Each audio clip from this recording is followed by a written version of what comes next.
Hi, this is Dr. Emily Park, and in today's Functional Health Minute, I'm going to teach you some easy things you can do with a foam roller to help relieve upper back pain, which is very common, especially for those of us that do a lot of computer work, might be hunched over during the day.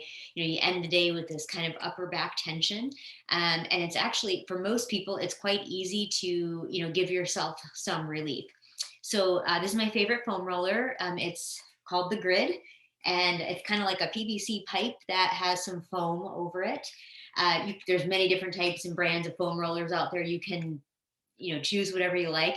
This happens to be my favorite one, and I do like to do it on a harder surface. I'm on a hardwood floor right here, because you want to like take up as much kind of tension from the low back as you can, and because when you're doing your foam rolling process, if there's any adjustments that need to happen, um, while you're doing it, it makes it a lot easier if you're not on a squishy surface.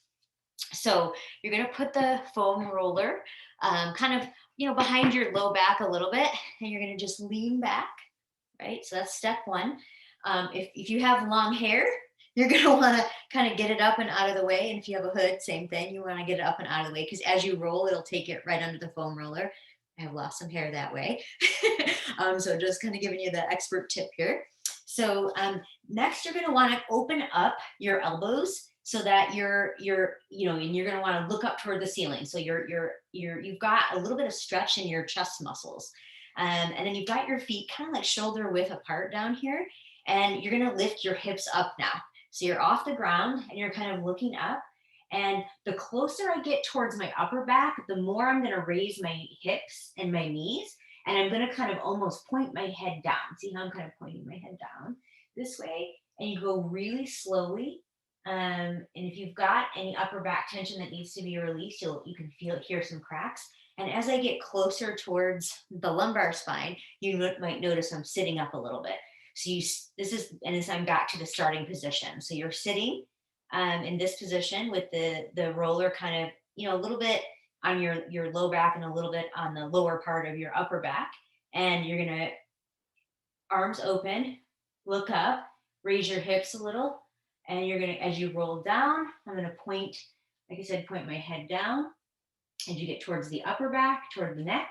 And then as you kind of go more south towards your low back, you're going to kind of even out. And then even as you'll start to sit up.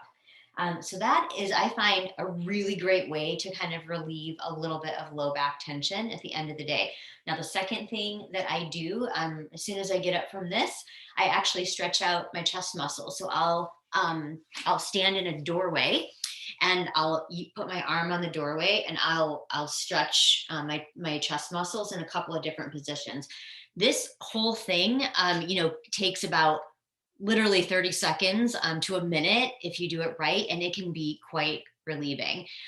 So if you're struggling with upper back pain at the end of the day that doesn't seem to go away, you might give this easy foam rolling technique a try. This is Dr. Emily Park with your next Functional Health Minute.